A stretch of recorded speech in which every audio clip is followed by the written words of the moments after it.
So, bangag. Oh, talagang bangag ka. Oh. Kahit ilabas yung video, now, ilabas ngayon, bangag ka. Sara, magsalita ka na. You're the Vice President, you're the next in line. Sabihin mo kung okay si BBM, sabihin mo. Sabihin mo kung buhayin yung unit team, sabihin mo. Sabihin mo kung gago yan si BBM. At sabihin, taragis kayo. Ay, naku, pagka ako nagkaroon ng pagkakataon, tugisin ko kayo, tutugisin ko kayo mga angyayabang ninyo magsalita. Ito nga mga kababayan, bago natin ituloy ang video na ito, kung bago ka lang sa aking YouTube channel baka pwede makahingi ng like at subscribe at click mo na rin ang notification bell para updated ka sa aking nilalabas na bagong video. Salamat po. So, bangag. Oh, talagang bangag ka. Oh. Kahit ilabas yung video, now, ilabas ngayon, bangag ka. Okay, so, yun yung ano ko. We have the president na who doesn't care. No, he doesn't care. We have a president na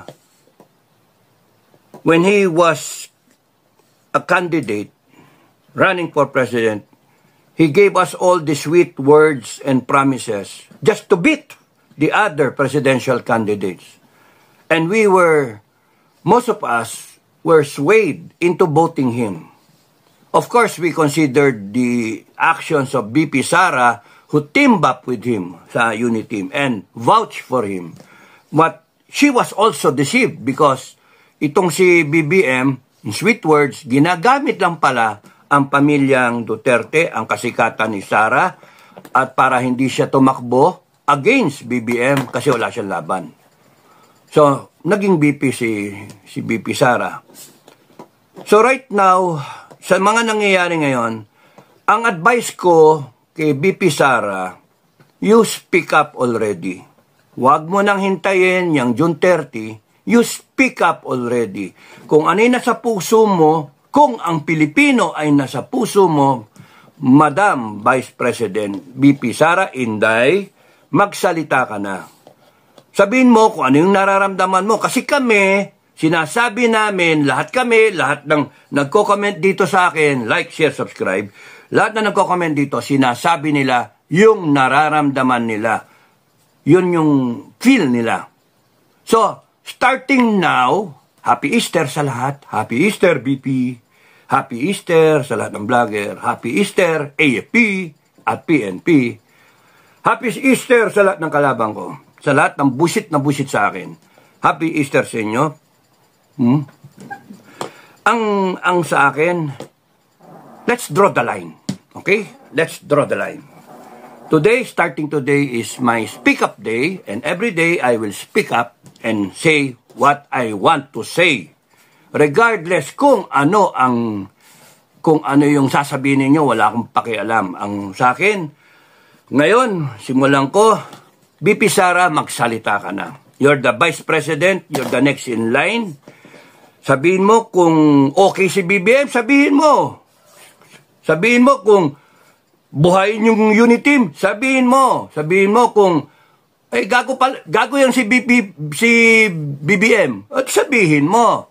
Because people are dying to hear, wanting to hear a leader.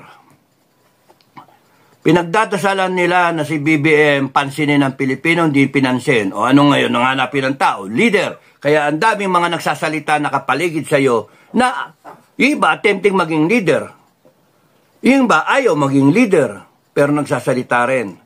Ang kailangan ng taong bayan ay yung leader. But next in line, yung BP should be the leader. Kaya BP Sara, magsalita ka na.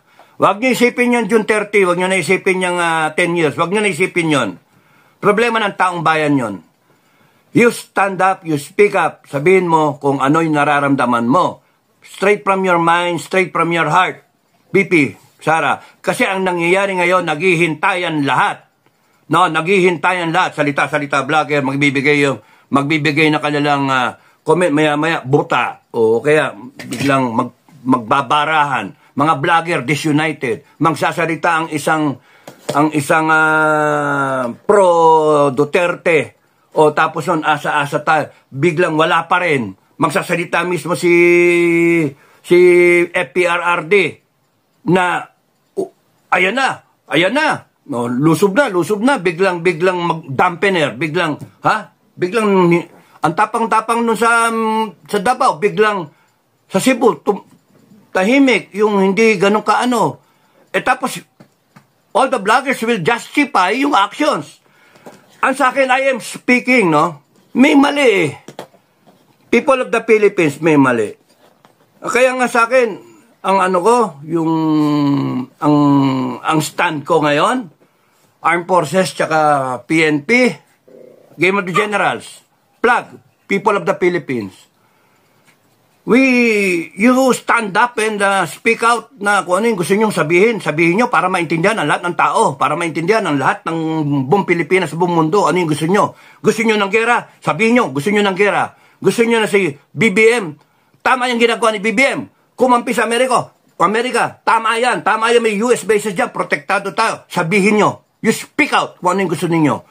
Kung kayo ay gano'n ang paniniwala, at kung hindi gano'n ang paniniwala ninyo, sabihin ninyo, mali yung ginawa mo, BBM.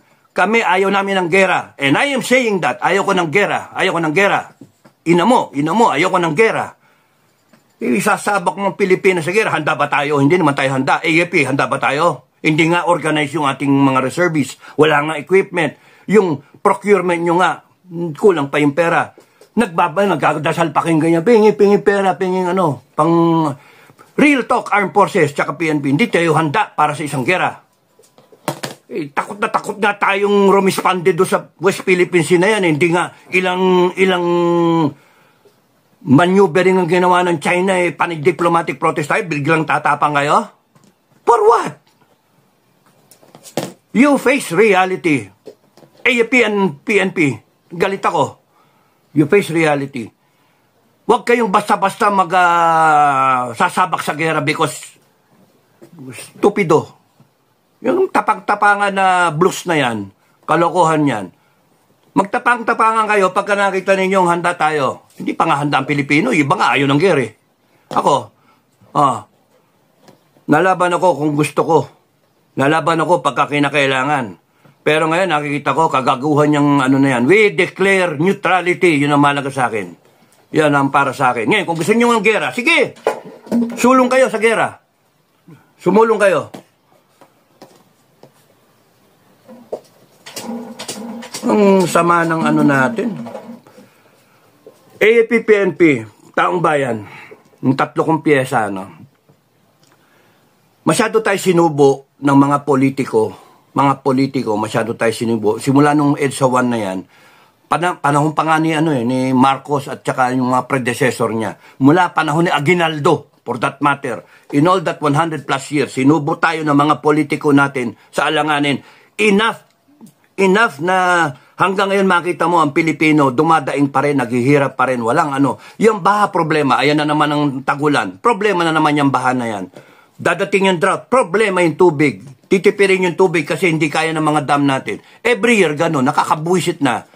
Tapos yung bigas na yan, problema ng mga taong bayan. Yung mga OFW na kailangan mag-abroad sila para lang himurin nila yung puwit ng mga foreigner para yung mga pamilya na dito mabuhay nila and then uuwihan pa nila biktima pa ng droga o krimen o biktima ng failed families.